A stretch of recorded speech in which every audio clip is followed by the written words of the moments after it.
wonderful to be here today. So I'd like to invite the members of our panel up to join me on this stage. If you can all go ahead and come up. We have Laura Rosenberger, who is a senior fellow and director at the Alliance for Securing Democracy at the German Marshall Fund of the United States. We have Shanti Kalathil, who is the senior director, Shanti Kalathil, Senior Director at the International Forum for Democratic Studies at the National Endowment for Democracy. We have Dr. Qinghua Fu. He's an Associate Professor of Journalism and Media Studies Center at the University of Hong Kong. And Nathan Boshan Mustafaga, who is a policy analyst at RAND Corporation. So our panel today is going to focus on understanding China's information operations. We'll also put that in comparison to some extent with Russia's information operations. As I get started, I would like to first ask Nathan to give us just a quick sort of working definition of what is an information operation. Sure. Thanks, Bethany, and thanks to the Atlantic Council for having me. My tentative working definition would be the use of information in any form to shape perceptions, the public narrative, and perhaps even decision-making as an overall goal of either a state or, we could argue it'd be individuals as well. Yeah, go Great. with that. That's perfect. And so one thing that the Atlantic Council has done, Stratcom has done, is ask for people to send their questions on Twitter. And the most popular question for this panel is a really great question. So I'll ask this question, open it up to our panel, and that will get us started for our discussion today. So what is the difference between China's internal and external information operations? So to clarify, what is the difference between their information operation or disinformation for a domestic audience or for specific domestic audiences, perhaps Hong Kong or people in China, versus their information operations that are intended for a global or international audience? So I will go ahead and open that up. Let me first of all, thanks so much for inviting me to join this panel. That's my great pleasure to come. And just answer a question, because my research basically covers a lot about the internal control, information control in China. So especially on social media. So I think you all learn about all these kind of skills used by China government using censorship, using quick firewall, using what they call this cyber security law to control the information in China. So that is the wing that pretty powerful, in my opinion, to control. The censor the information it's not desirable, and also provide a propaganda. This is a government version to manipulate the public opinion. Let me just give you one example. I think all of you just learned from Wiki's videos. It's about the protests in Australia that people keep saying Hong Kong is part of China. So it basically is a thing that they give people a perception, hey, now a lot of people in Hong Kong basically ask for independence. But indeed it's completely untrue. If you closely follow all the news about all the people demand, basically it's about a government want to introduce a anti-extradition bill into Hong Kong, and also to send people back to China with using a completely different legal system. So the Hong Kong people protest about this, and also ask for more democracy based on the Joint Declaration and the Basic Law. But I follow closely the social media in China, and the China state media basically very successfully frame the whole issue, the Hong Kong protest, to become a Hong Kong independent issue. They frame the protest, basically want to ask for the Hong Kong independence. This is a separatism movement. So if you go online, go to Weibo, key in the word Hong Kong independence, there's so many things. It's all linked to the protest. Even the people sympathetic to the protest, they frame them to be the people supporting the social Hong Kong independent movement. That's why you misinform so many Chinese people. They think the people in Congo basically asked for the independence. I think this is one of the very powerful disinformation campaigns. They completely change the people's mindset towards how to understand it. But back to the question, okay, now how about the outside China? I don't see a lot of systematic research really can come up to show how successful the campaign, how the China want to manipulate the international social media. I'm doing some of the research. I have been following this kind of thing on Twitter, but I found most of them basically it's just a minority of the whole universe of a Twitter account. For example, about 20% of the account I found talk about Hong Kong topic is related to this fake account. I can elaborate this more later, but I just want to leave for other speakers to follow.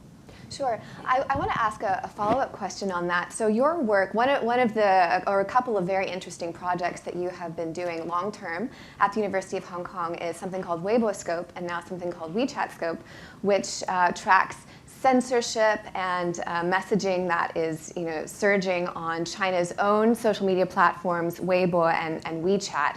So you're really truly an expert on China's domestic social media. How would you compare the strategies that the Chinese government has used to control the narrative on its domestic social media platforms as compared to what we have seen recently on Twitter? Okay, so yeah, let me elaborate. Thank you so much for the question. Let me elaborate a bit more. Yeah, I think that already quite a number of years that China using all these kind of skills to try to manipulate the public opinion space, using censorship, using propaganda control. But I really don't see China has become more active in this area outside China. Just a couple of cases I can see they are very active to manipulate the Taiwan election a few years ago, but basically pretty unsuccessful.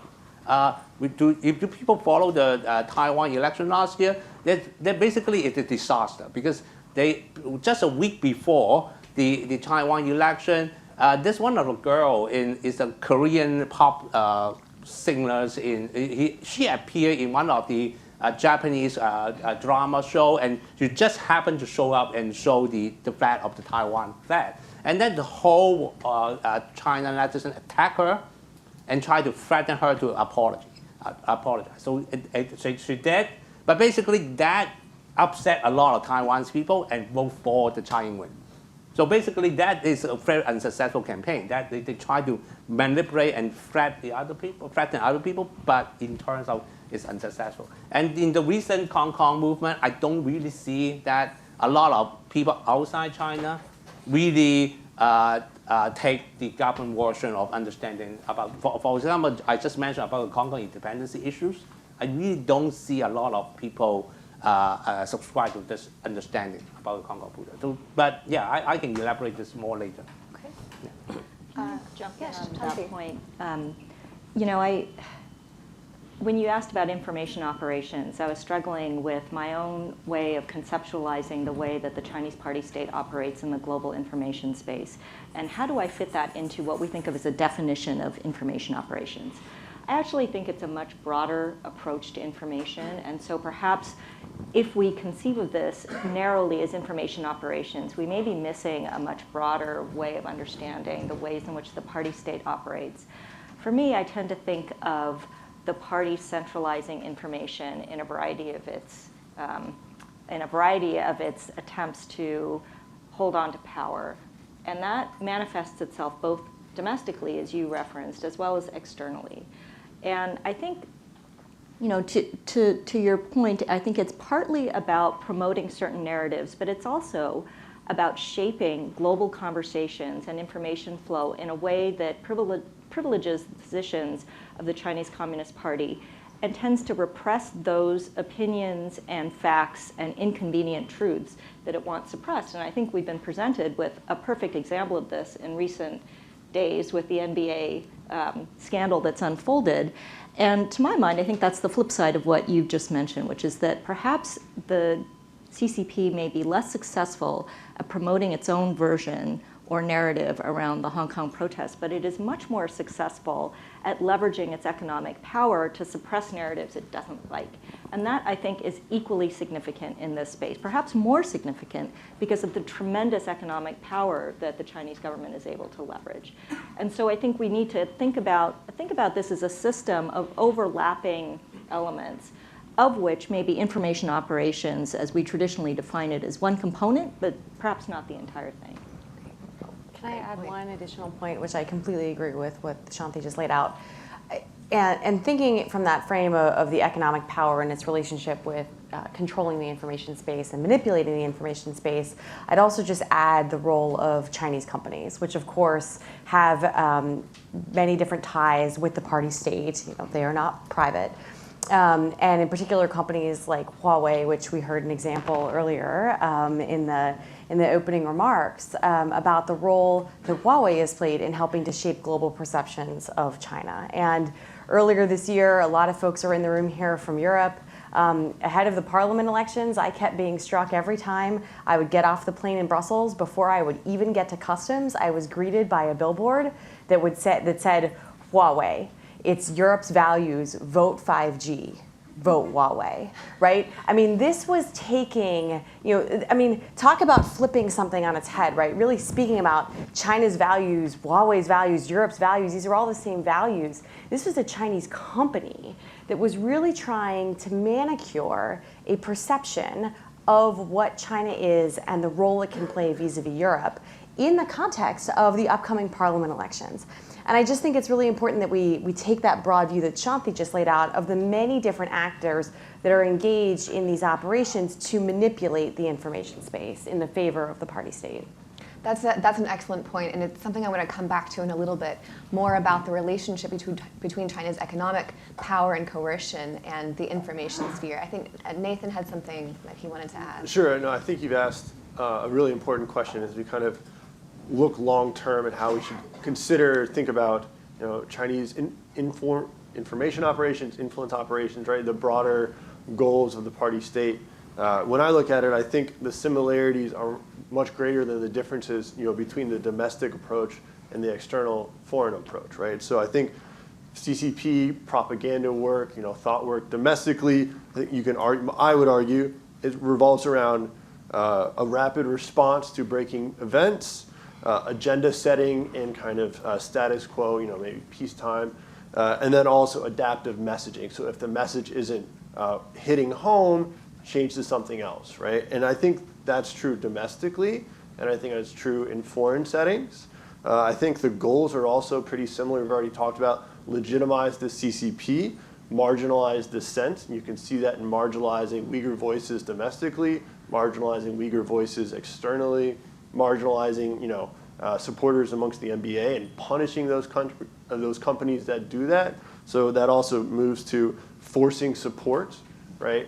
Perhaps in this case, the biggest disadvantage for China when it transitions outside of the Chinese border, that it doesn't have full control, right? Within China, it exerts both physical, legal, economic control, right? And so if there's a Chinese dissident within China who's on Twitter, on an American platform, they can physically go to somebody's house and simply arrest them and take them physically out of that information space, right? This is what is apparently happening within China.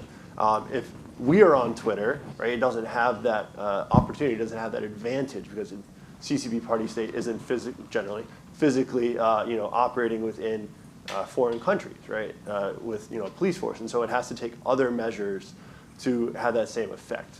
And then I think one tactic that is the same and maybe one that's different, cooptation, right? So the CCP always likes to kind of leverage opinion leaders, identify them, and then co-opt them whether they know it or not. And so within China, we saw, early on in social media, CCP was very targeted at identifying movers and shakers and punishing them selectively, kind of the, kill the chicken to scare, shaji get hosakan, right? To scare the monkey. And telling everybody else that this is what happens when you're out of line. And so kind of forcefully co-opting opinion leaders. And now we're seeing that abroad as well, right? They're happy to promote voices that support the CCP line, whether those people, those foreigners, intentionally do it or not, whether they're intentionally being bought off or not, they're happy to support those voices. And so I think one of the biggest differences, and something maybe we can debate here, maybe also a difference between China and Russia, is whether the CCP is intentionally sowing discord socially abroad, and whether they do that within China. And so within China, they want domestic stability. They want to shape the narrative. We've seen it most recently with the NBA. They allowed nationalism and complaints to rise, but then they dialed it back down when they didn't want it to boil over and lead to broader criticism of the regime. So the question is, do they actually attempt to have a Russian-style campaign that sows discord, or do they just want to, shape perceptions for a while and then bring it back down when they can allow it to be a status quo? So I would pose that as another question to consider: do they sow discord abroad? And I think Laura would be a great person to elaborate more on the difference between China's information operations and disinformation and Russian disinformation. Yeah, absolutely. And I'll come back to Nathan's good question there. And what I would propose, though, is that I'm going to not use the word disinformation in this context, because I think that understanding this as disinformation, and this kind of gets to the point that Shanti was making, really misses so much of the context. I mean, by the way, it misses a bunch of what we see Russian information operations doing. Disinformation is only one part of that. But particularly in the China context, information manipulation is a much broader strategy, of which classic disinformation, the deliberate sowing of false information, is only a very small part. I think that the information manipulation strategies that we see from China and Russia really are informed by the broader strategies of these regimes. So let's just take one step back, and I'm going to do like big national security geopolitical wonkery for just a minute, so bear with me. But Russia, and Putin's Russia in particular, right, is an objectively declining power. We can talk about all the ways that Russia, still has real heft on the geopolitical stage, and it does, and we can't discount those. But for Putin, there's a couple of things that are priorities for him. One is his own power, his own money, his own reputation, right? Part of that is dependent upon his ability to keep the Russian people satisfied and happy. He's made many deals with the Russian people that he's since broken. But one of the ways that he can do that is by demonstrating that Russia still has heft on the world stage, even if its economy is declining, even if political repression continues to grow, right? All these different measures. So elevating Russia on the world stage means having to weaken others. By definition, because Russia is not objectively rising in power, it has to weaken others in order to gain relative power, right? So that's one, I think, really important dimension to understand the Russian strategy here and how the information operations that Russia conducts fits into that. China is an objectively rising power. China is objectively growing in geopolitical power vis-a-vis other nations. That means that China actually has a very different set of interests. China's interests are not so much in weakening others in order to gain relative power. I would argue that sometimes China does have an interest in weakening others or their institutions in order to help remake them in a way that is advantageous to China, but not necessarily to weaken them for their own end, right?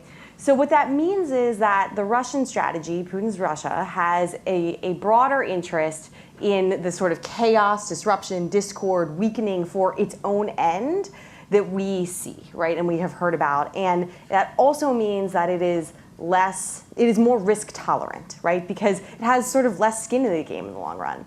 China, on the flip side, has a much greater interest in global stability, has a much greater interest in not seeing the system actually sort of destroyed, but in weakening it in order to remake it in its own favor and to the disadvantage of others, and is much less risk tolerant because at the end of the day, the Chinese party state has a whole lot more skin in this game. Its reputation matters. Putin doesn't mind being the villain. Putin actually loves being the villain.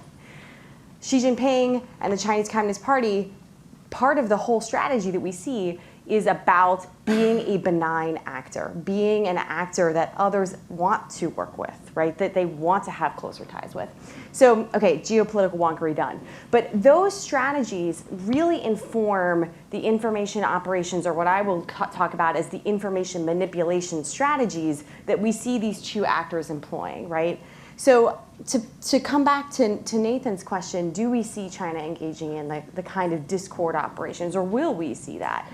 My own view is that if we do see that, it will be in very selective cases, right? So we have seen examples of that on Taiwan, for instance, where we have seen actually sort of Russian-style active measures, campaigns aimed at stoking protests that are targeting Taiwan, right, that are trying to undermine the government on Taiwan.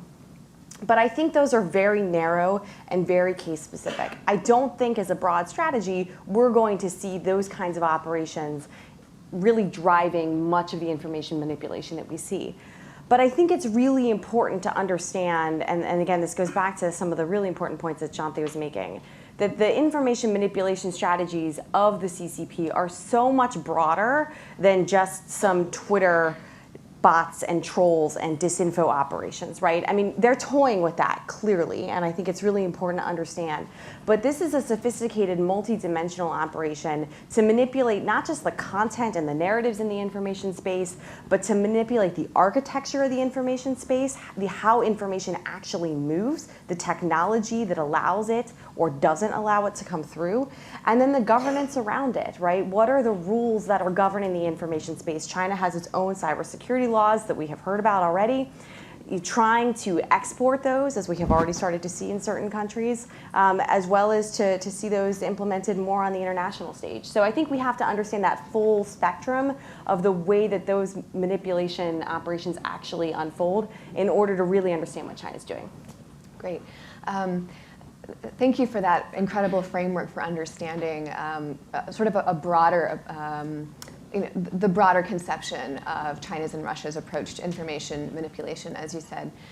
Shanti, I know that you've done a lot of work in China's global media strategies and other, how it approaches information. Would you be able to talk some about the role of, China's media in what it does with how it approaches information operations? So maybe this gets back a bit to the original question about the domestic versus the international. I think several years ago, you had, I think as Vicky pointed out in her presentation, a fairly stodgy approach to the media. You had kind of official propaganda. Things were a bit moribund. In recent years, I think because of course, all media now is digital, and so it's hard to kind of disentangle what is really media or state media from the broader digital space. If you talk about media companies or state-based media, I think you still see a relatively traditional approach to propaganda, both domestically as well as overseas, although that is changing quite a bit. But really in the digital space, and this goes to Laura's point about the companies, you're seeing tremendous amounts of innovation. And I think I think we have to get away from the notion that information operations only happen through the major existing US-based platforms like Twitter, Facebook, and so on. Of course, in the US, we're familiar with the ways in which Russia interfered in those platforms and so on during the elections and continues to do so, in fact. The fascinating thing about the Chinese information space is that you have seen the rise of homegrown media/technology companies, which are not only dominant within the Chinese media space, but they're expanding overseas and taking stakes in all sorts of other companies overseas and establishing their own platforms. And I think now, if we'd had this conversation a year ago, in fact, I think we did have this conversation a year ago in Brussels at Disinfo Week, we talked a little bit about these Chinese companies that were emerging then. Since then, there's been a lot more reporting about some of them. For instance, the company TikTok, which is hugely popular among youth around the world. It is a subsidiary of a Chinese company called ByteDance, which has a domestic operation, Toutiao, which had a tremendously AI-powered operation to censor and moderate posts within China. TikTok is the overseas arm of ByteDance and has, I think it's been well reported now, has certain editorial guidelines that tend to privilege non-political content.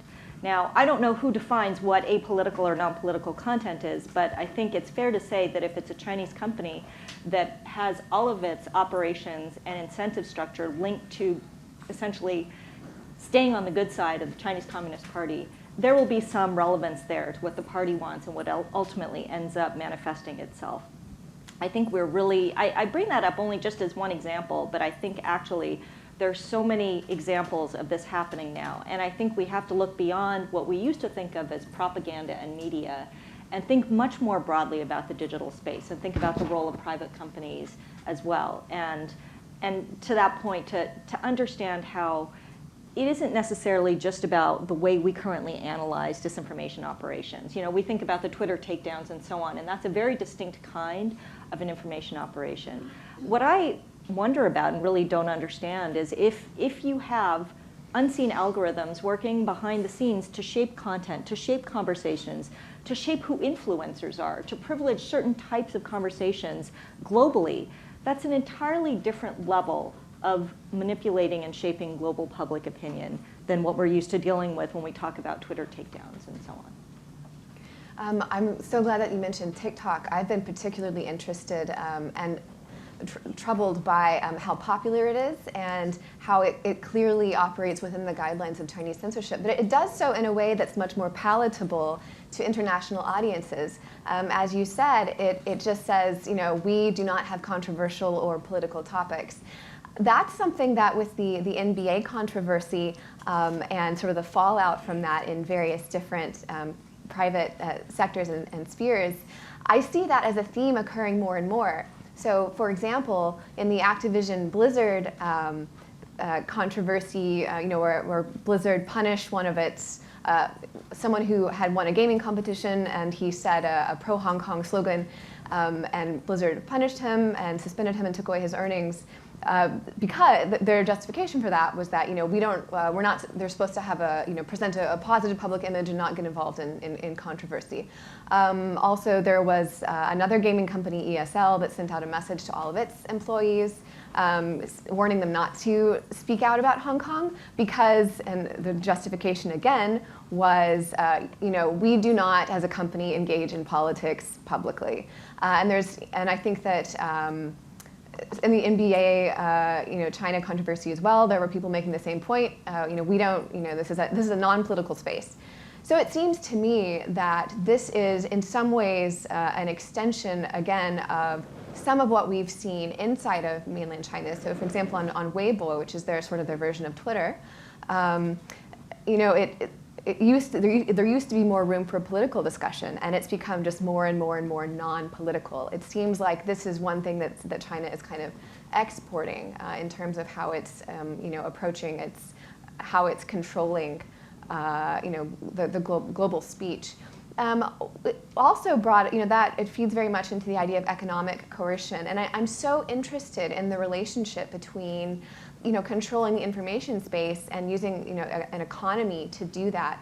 How much of that is new? You know, is this a truly innovative strategy that China is using?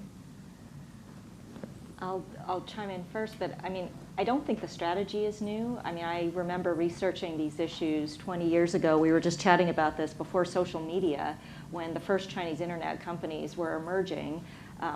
It was absolutely the same strategy, but what is different is, of course, China is in a completely different place in the world now. You know, I mean, I'm not sure when the NBA went into China, but I think that the incentive structure for so many companies and countries has changed significantly.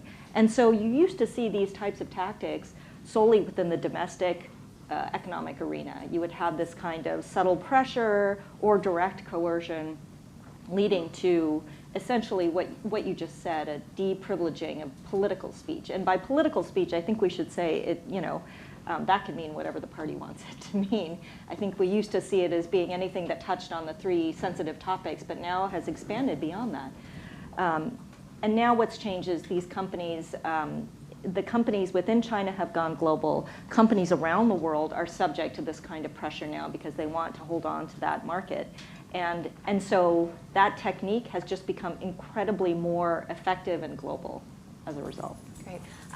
I think this issue, you know, is something that Taiwan has dealt with much earlier and in a much more severe way, certainly than the United States. I know, Dr. Fu, that some of your work has looked at information in Taiwan and how China has tried to control the media environment, how it has used some targeted messaging. And then there's also the economic aspect. I mean, Taiwan is much more dependent on China economically than the United States is. And you saw back several years ago with the Sunflower Movement, Taiwanese youth were, much earlier than we did here, realized that the connection between economic dependency and political influence. Can you talk some about Taiwan's experience in this space? Yeah, before we talk about Taiwan, I just want to say I agree with you that it basically is not a new strategy using the market access as a way to leverage the power, China power. I was a journalist around 20 years ago. I also cover about the thing about how China work with the technology company around the world. So basically, they're already using the power to allow technology companies to access to set up factory in China and also have this kind of technology transfer into China as a way to get about the information about that technology. The GSM systems, about the 3G system, it's a lot of telecommunication operators basically using the same strategy already quite a while. I think you can consider the NBA thing basically just an extension of the thing for non-technology, just even for entertainment, for sports. And also you can see even there's just not NBA, there's also Apple. Apple also had they took down one of the apps that would link to the Hong Kong protester. And also one of the game company also they also have some kind of controversy. So basically, I think more or less they're using this kind of market access is just an extension to more. But talk about the Taiwan issue. I think that China already have quite a number of years to try to manipulate the information sphere in China, but not just using the way that we just talk about the social media. They're already using multiple different ways. For example, there's a lot of company, including the media company in China, is already have very close tie with the mainland government. So one of the major television channel and a lot of newspaper company in Taiwan is already have this kind of connection, and Kuomintang is also has a lot of connection in the business in mainland China. So this is one thing. This already has this kind of economic interest, mutual interest. Is already a kind of influence. Another way is China also want to manipulate the social media space in Taiwan, but they cannot really using their own existing tool like WeChat or even the Weibo to manipulate. They need to use their media platform like Facebook. Facebook is one of the very most popular social media platform in Taiwan. So the way that we learn how China wants to do it is try to use money. They try to buy some of the fan page created by the KOL in Taiwan and try to pretend to be the local voice, but speak for the mainland China language. So that is some kind of strategy we think they try to use it to try to manipulate the Taiwan sphere. But I would say that up to this moment, it's not just one issue. There's a lot of other issues we need to concern about. I really don't see very successful right now in Taiwan in terms of this kind of information manipulation. Okay. Nathan, I had the privilege of sitting in on when you presented your incredible report about the PLA's information operations, and that for me was just sort of a whole new aspect of this. Can you talk a little bit about how the PLA approaches information operations and what they're thinking about it? Sure. So PLA is Chinese military, and of course, again, it's important to always have a broad perspective when we talk about China. And so in this case, Chinese military is different than American or European militaries. It is not actually the national army, it is the party state armies, right? It's actually run by the CCP. And so that informs how the PLA thinks about information operations or informatized warfare even, right? And so for the PLA, the vast majority of its strategies are inherited from the broader playbook of the CCP, right? So when I talked about rapid response, agenda setting, adaptive messaging, those are all core tenets of both CCP and thus also PLA communication strategies. When we look at how the PLA uses social media and information more broadly, right, there's probably three main components. So first is simply overt propaganda, messaging, right? Telling you what they want you to know. That's quite simple, that's direct. Another one is signaling in crises or deterrent messaging, right? Telling you the red lines, perhaps that's even a component of just telling you what you're supposed to know. But the third one, and getting into kind of the interesting new component of Chinese information operations, right, is this election interference or information manipulation for political purposes. So this opens up another question about who in China is running these operations. And for my research, the PLA is involved. This is something we've seen in Taiwan.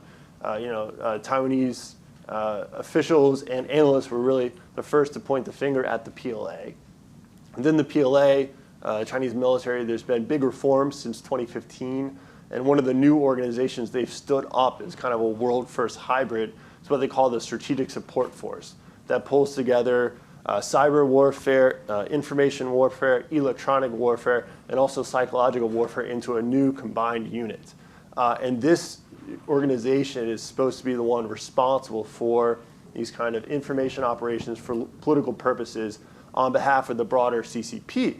So then this raises the question of why did they turn to the PLA, right? Is this because they view these operations and these incidents as kind of a wartime activity? Or is it that because the PLA simply has the technical expertise?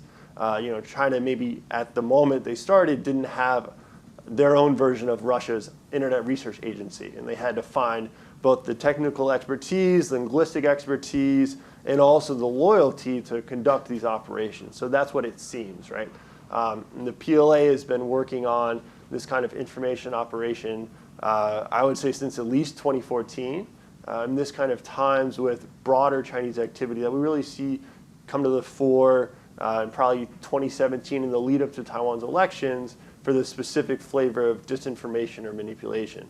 But again, we can broaden it back out and say that the PLA has been using information for its own purposes for decades, since it was founded. And it thinks of information across the spectrum, not just simply for what we're talking about, information operations, but also it's an entire form of warfare, right? The PLA talks about informatized warfare, the use of information for an operational effect. And so this is just a small component of what they're really trying to do with information.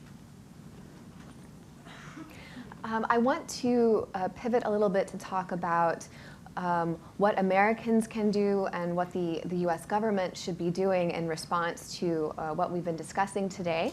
I know that Laura certainly has a background in the State Department and the White House, and so I'll just start out with you, and if you can present some ideas for us, and then if anyone else has recommendations as well. Well, I'll start from a couple of different perspectives. One is, information operations, information manipulation. This is an area that doesn't fit within neat bureaucratic boxes in our government. And so a lot of the work and recommendations I've been developing over the past couple of years on both Russian and Chinese information operations, we're sort of actor neutral here, is that we need to think about new ways of organizing our government to ensure that we're seeing the whole picture around this kind of tactic. And in particular, I think in the China case, where, as we talked about, it does involve so many different actors, so many different elements of a strategy. It's really important that we have structures in our government that allow for both seeing the whole picture and then understanding the policy levers that we have to be able to respond. It's one of the things where we've consistently seen failings in the past in terms of our responses, and I think while some steps have been taken, we're still not really there on that front. So that's point one. Point two is I think the good news when it comes to sort of going back to the different strategies of Putin's Russia and the Chinese party state on information manipulation is that because the CCP has a bigger stake in the global order, that there's actually more leverage that we have in certain ways. I mean, there's some areas where we have less leverage, but there's also places where we have more leverage. And in particular, when we talk about the importance of exposing information operations, exposing information manipulation, it's something that I think is really important in the Russia context, but I think it's potentially even more effective in the China context. Because China doesn't necessarily want to be seen as the bad guy, doesn't want to be seen as anything but a benign actor, because so much of its information operations, its information manipulation is aimed at creating a positive image of China, a very cultivated image of China, exposing what they are doing that is coercive, that is covert, that is corrupting. These can be very effective methods at actually undermining many of their tactics. But that actually means the U.S. stepping up in a much more concerted way than I think what we have seen so far. I think a lot of the places where we see the Chinese party states' information manipulation being particularly effective is places where the U.S. Has pulled back, left a bit of a vacuum. So I think a much more forward-leaning posture by the U.S. in terms of exposing these operations, and then also having our own competitive offer in terms of, whatever the messaging happens to be around. Oftentimes, let's take the 5G example, right? It's going to be really hard for us to combat, Huawei's 5G push without having our own competitive offers, right? So there are places where we need to invest in ourselves and bring that to bear. So I think it's a multi-dimensional strategy, but I guess the last point I would make, and this comes back to the point that you and Shanti were talking about around TikTok, is once we understand what the party states' operations are looking like, the different tools that they're using, we need to be much more clear-eyed and figure out how to push back, right? And so we have seen a lot of great reporting over the past couple of months around TikTok's censorship, as Shanti was referring to. But I don't think that's led to actually any sort of concerted campaign to do anything about the significant presence that TikTok has, even here in the United States among certain populations, right? So I think we need to think more deliberately about that. I'll add one point which you didn't ask about, but I think is actually important in this context. And that's not just what we should do, but what we shouldn't do. And I think it's really important that, again, when we think about the Chinese party states' strategy in particular here, that it is so much about controlling the information space. It is so much about denying the information space to topics, people, et cetera, that it doesn't want to occupy it. I worry sometimes that some of the conversations I hear about dealing with challenges we have with our own social media platforms, where we see governments beginning to take steps to regulate content on platforms, to urge the removal of political content from platforms, to remove certain voices from platforms, that we begin down a slippery slope to create the information space that the Chinese party state is actually trying to create. And there are important distinctions here between, I think, what the party state is doing and what any democratic government is doing. But I think that we need to be very mindful of, in fact, what it is that we are trying to counter, the strategies and tactics that are being used, and how do we defend our information space and keep it resilient in a way that doesn't create the reality that we are trying to push back on. Okay, I may not be in the best position to advise the U.S. government, but I do believe that now, based on what I see, China government not just really take American as the enemy of the state. They may take the Hong Kong people as the enemy of the state, but not the American. Why I say this? Because I have been observing all the social media discussion on the U.S.-China trade war on social media in China for quite a while. And I get an impression, and basically a lot of research, or can find out the data to support that, China wants to suppress the people who question about the U.S.-China trade war strategy, but also try to suppress the anti-American sentiment on social media. A lot of people take a very ultra-nationalistic sentiment towards U.S. government. They're criticizing a lot of things about they try to manipulate China, they try to become the leader again. They have the fear of the China become big. There's a lot of this kind of discussion, but we find consistently those ultra nationalistic sentiment get censored on social media. So I really think I don't see really they want to create a very strong negative sentiment towards U.S. In China, especially during this kinds of a trade war discussion. So that under this circumstance, I don't really see that they try to manipulate, for example, the election in U.S. Election upcoming. That try because why? Why you don't really know who. Do you know if Trump win will be much get the advantage from this, or the Democrat win? I don't really see the whole pictures behind this. So that's my take. Shanti, I think you had a point you wanted to add. Oh, yeah, I was going to, I think it's relevant not just for the US, but actually for all democracies who are struggling with these issues. And I think that there are two components, and I think Laura laid out the sort of maybe the government potential responses very clearly.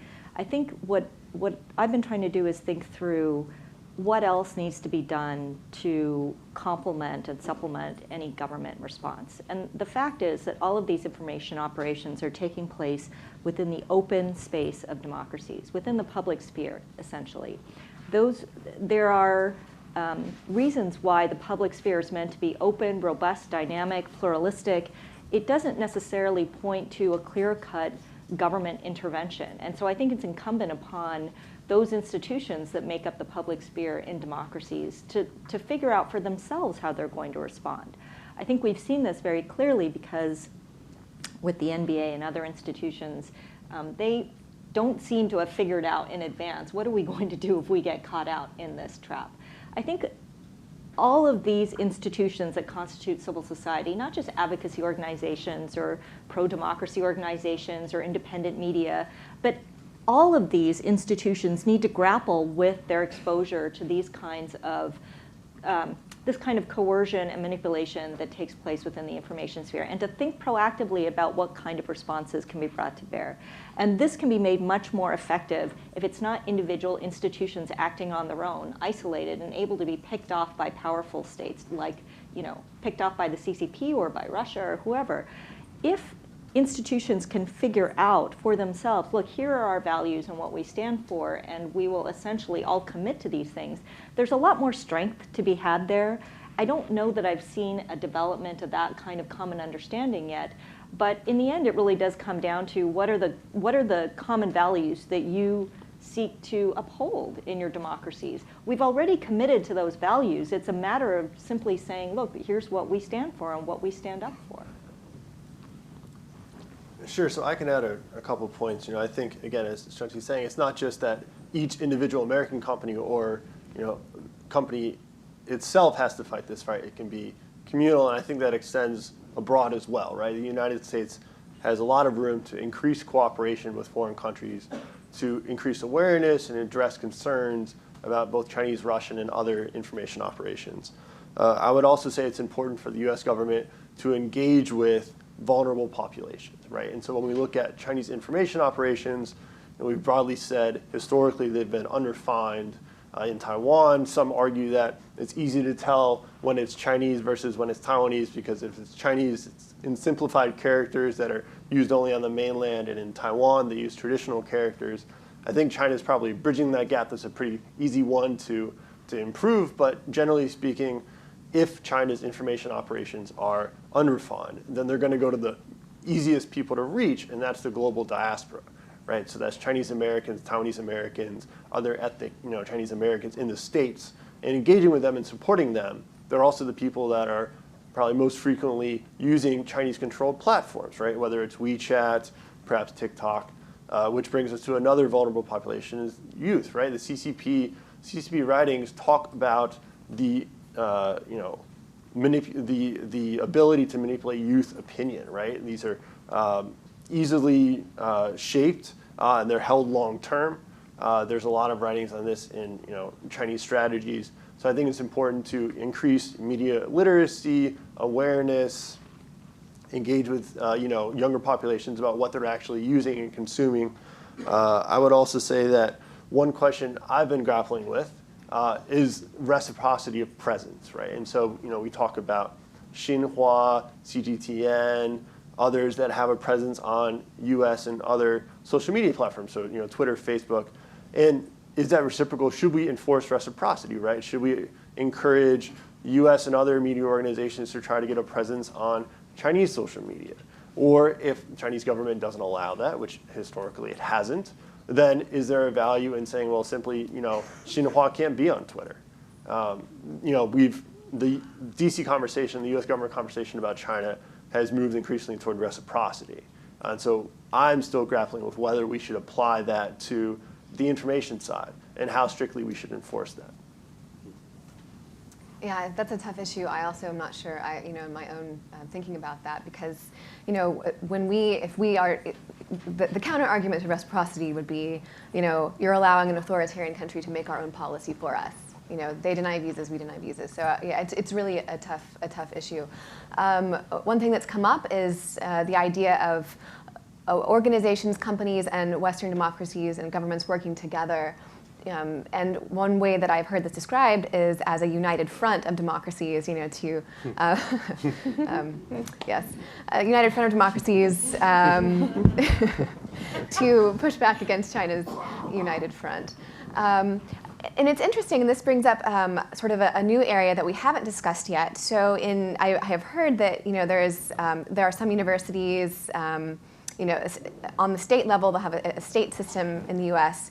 where they're considering at a state level adopting a code of conduct, right, as in the South China Sea, but in terms of how to relate, how will they deal with pressure from China to not invite the Dalai Lama to speak. When Chinese students who are here in the U.S., try to suppress certain kinds of speech on campus, how will they deal with that? And so that's one thing that some universities are currently discussing. So I wanted to bring up the whole sort of sphere of the production of information at universities and at think tanks, and also the issue of, there's 360,000 Chinese international students in the United States. How does that fit into the information environment and to China's strategic approach to manipulate that environment? Maybe Dr. Fu, you're at a university. I just respond. You just mentioned about the United Front. I just think about the book about the. Don't think about elephant. You just mentioned about the keyword that will just link up everything. Okay. Anyway, I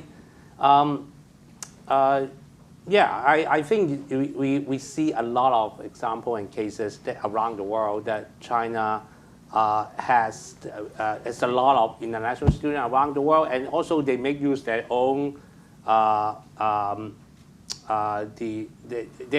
Basically their own presence in different countries. They have different kinds of control of the student. They, for example, the student in Hong Kong, for example, all the mainland students, they have to report to the liaison office in China. So that they keep reporting all the things related to the campus activities.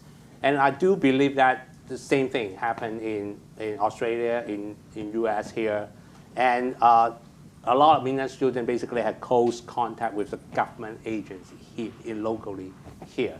So they might not has the intention to really to influence the politics in that country, but they just want to reserve at a way that when they need to make use of them as a way to respond, then they take action. For example, the Hong Kong things. That I think that is the pretty good example.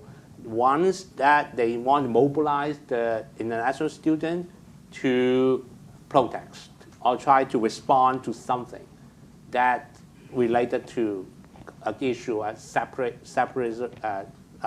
movement, or maybe some of the people who advocate separation, that they just happen to visit the campus and then they mobilize them to protest. That kinds of movement. But I don't really see that they try to make use of this force to extend to manipulate more than that outside campus, or really want to change the politics, the local politics, or the election thing. Because why I say this? Because I try to build up a theory that China want to influence other place elections. So I give a close look at the Australian election this May, and also close look to the Canadian election. What's basically report on the social media in China. So I really don't see any systematic action on the social media, at least on the public domain, that try to create a narrative about China Washington understand the election. So I really can't rule out everything. Maybe they can do other things using the private messaging things to do it. But at least based on what I see, I really don't see that they had this kind of intention to influence other politics in different countries. I'm just going to make a comment, which is most of my understanding of some of the dynamics around Chinese students abroad is informed by your reporting, Bethany, so I'm going to turn that question back on you, and maybe you have some thoughts on that. But I will say that generally it is linked to this question of information spheres. And I think in the past we had an assumption that diaspora populations, for instance, would be immersed within democratic information spheres. They would be exposed to a whole host of information that perhaps they might not receive in an authoritarian environment. Now that platforms like WeChat and others have gone global, it's possible to leave China and yet remain completely within a Chinese information sphere, and with everything that that entails, including the privileging of certain kinds of content, including censorship, including a shaping of that conversation. And so I think, you know, it gets to a broader dynamic about really who and what is shaping the global information space, and can you assume that just because people are outside, and this is not just relevant to China, but just because people are outside of an authoritarian country, they are free from that dynamic. I think we can no longer assume that. And I think the flip side of that is we haven't touched on this issue at all in this conversation, but I think it's a part of it, is the surveillance aspect. You know, increasingly censorship and information manipulation and surveillance are bound together. They're the two sides of this coin. And if you feel as though not only your communications are being manipulated or censored, but also that you're being watched and surveilled through your interaction with the information environment, you're going to be conditioned to behave perhaps in different ways, and you won't feel as free to express yourself. And so I think that's always a piece of this conversation. It's one we didn't really get into here, but I think it will be raised subsequently during the following 2 days of conversation. Great. Since you mentioned my reporting, I'll just talk super briefly about my concerns about that relating to information. So, you know, in the United States and elsewhere around the world, you know, the Chinese government has learned how to assist in the mobilization, the covert mobilization of Chinese international students to go and demonstrate on behalf of, you know, Xi Jinping when he visits, or, you know, just these very pro-Beijing and patriotic demonstrations. And the best example of that would be 2008 during the Olympic torch relay, when there were all these, you know, pro-Beijing demonstrations around the world. And why I consider that to be, you know, an information operation is that if you look at how those protests were covered in the media at the time in 2008 and since, they're covered as, wow, look at all these really patriotic Chinese students, you know, who really love China. China must really, you know, the Chinese Communist Party must really be doing something right. And that challenges our own understanding of ourselves and what we have to offer as a democracy, right? Because again, as you said, you know, we had this understanding that Chinese students will come here, they'll be immersed in our democracy, they'll be like, wow, this is amazing, I love it, I want China to be a democracy. And so protests like that, you know, seem to go in the face of that. They seem to present this narrative that, you know, actually, you know, Chinese students are here and they're living this democracy, and they're like, you know, meh, you know, we prefer the Chinese Communist Party. So that's in that sense, it's an information operation directed not just at a Chinese domestic audience, you know, to see, you know, how everyone in the world loves China, but even at us and on our own understanding of what democracy has to offer. And that's one reason that I feel concerned about, you know, how China's growth in this space and how its suppression of certain kinds of information, its promotion of other kinds of information, challenge our own understanding of the strengths of democracy.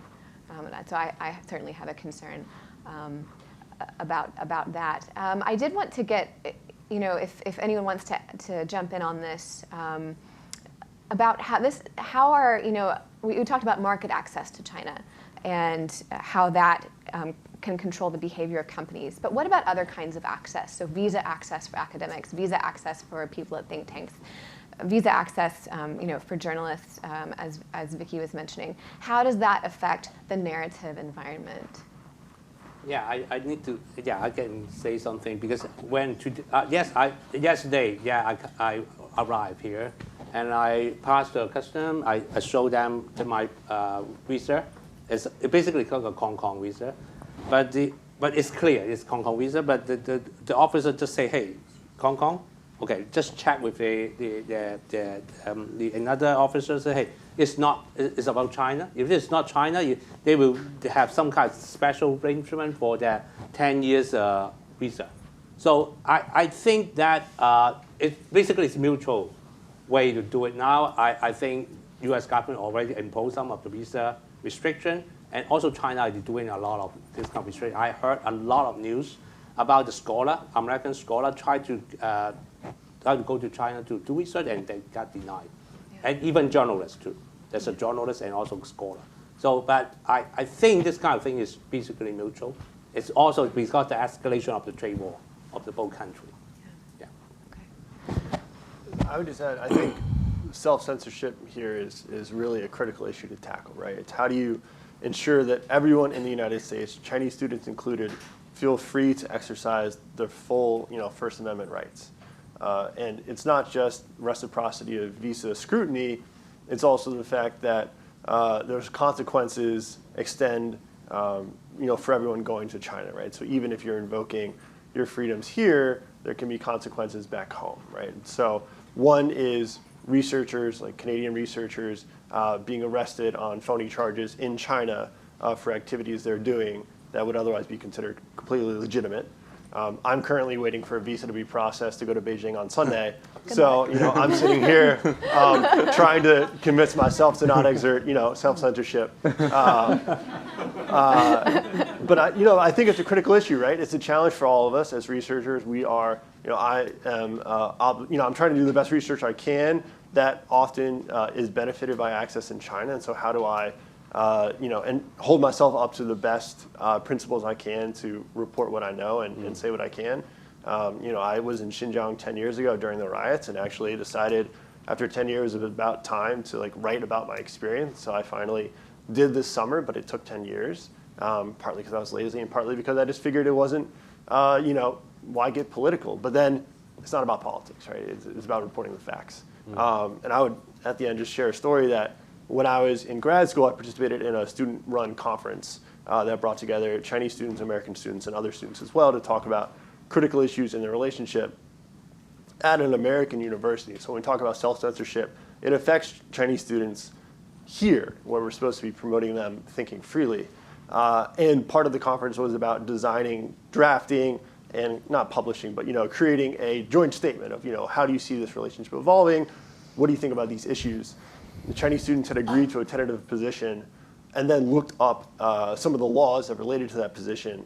And after reading the law and understanding the government position, said, we got to walk this back. We can't sign that.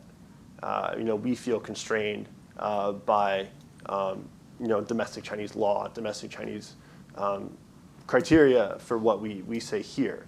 And it wasn't just, this is before Twitter, right? The idea that on an individual level, Chinese information operations extend to individuals in the United States because they're afraid of going home, right? I think that's a critical issue for our time. And that goes beyond disinformation. That goes to broader CCP effort to manipulate information and enforce CCP standards and norms abroad. And so I think that's just something that sits with me. How do you support everyone in the United States and elsewhere exercising the full rights they're supposed to have in this country? I'm so glad that you brought up Xinjiang, and that gets right back to Shanti's point about surveillance and fear and how that plays into information and information operations. Would someone be able to just lay out, I think what many people recognize as the most extreme version of this, which is in Xinjiang, the sort of high-tech total surveillance state there, and talk about how that relates to the total control of an information environment.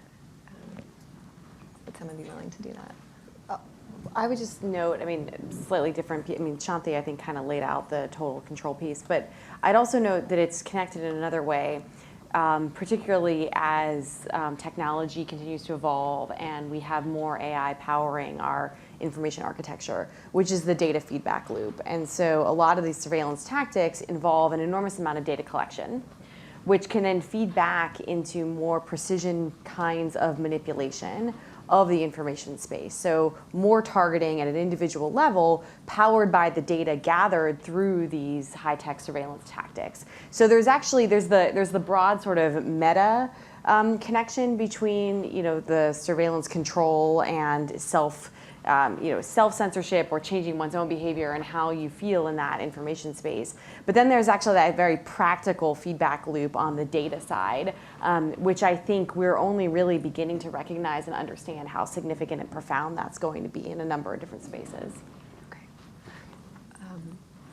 Well, I think there are two dimensions to the Xinjiang example is so extreme that it's almost too easy to point to that and say this is like a perfect authoritarian dystopia, and if we just kind of avoid letting that propagate around the world, we'll be fine. And I think the hidden dimension to that is that in many cases, we call it surveillance, but really it's sort of the vacuuming up of tremendous quantities of data on an everyday basis by the objects that we use, by the devices that we employ, by screens that we look at.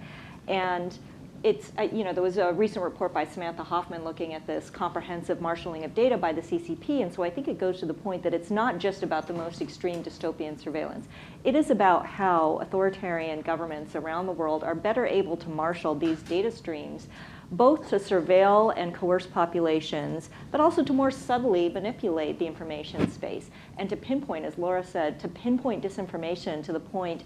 I don't know that we've reached this point yet, but I think many of us see it looming on the horizon, where disinformation is ever more targeted to individual consumers. And if we already talk about a post-truth environment, can you imagine an environment in which all of us literally have our own version of the truth that has been fed to us individually? And perhaps that version of the truth is not one that's compatible with democracy and is also being manipulated by external authoritarian actors. I mean, to me, that is an equally dystopian scenario. It's different from the Xinjiang scenario, but it is one that I think we need to be on guard for. And it's one that I think perhaps, I know there's a conversation around privacy and so on happening later today. It's where those sorts of conversations will feed into the overall approach to how we address information operations generally. We have just a couple minutes left, so the last question I'm going to throw out is about 5G. Is there a relationship between our concerns about Huawei and 5G and our concerns about China's information operations? Or is that more a concern of just pure national security? So I see it as both, and just quickly on the on the relationship on the information manipulation side. I mean, this goes back to how I think about sort of three dimensions here, right? You have the content narrative piece, you have the architecture piece, and you have the governance piece. And Huawei and 5G fits into the latter two, the architecture piece and the governance piece, particularly on the standard side, right? And so I think it matters in an increasingly digitized information environment who's building the pipes, what standards those pipes operate on, and how that is constructed. The other thing that's really important to bear in mind about Huawei's 5G package in particular is that it essentially, the way that sort of the Chinese construct of this works is it's the full internet stack. So we're not just talking about the telecommunications apparatus as we often think about it, but this is a sort of full package. I mean, for those who come from the national security world, this is, essentially like an F-35 fighter deal where you're not just buying the airplanes, you're buying the maintenance package and the compatible weapon systems, and you're buying the training for the pilots, and you're, the full maintenance packages, everything that comes along with it, right? This is, all the apps that will be operating on top of the stack, right, that are going to be defined, what is interoperable. This is an all-encompassing kind of thing. And I think it's really important to understand that it matters, in my mind, who is building that, who is deciding what information gets to flow through those pipes, how those pipes are constructed. Because I think that, again, understanding the information operations piece from the very broad perspective means understanding that that's also part of it. I think that is the end of our time. Please join me in thanking our panelists for their remarks. Thank you.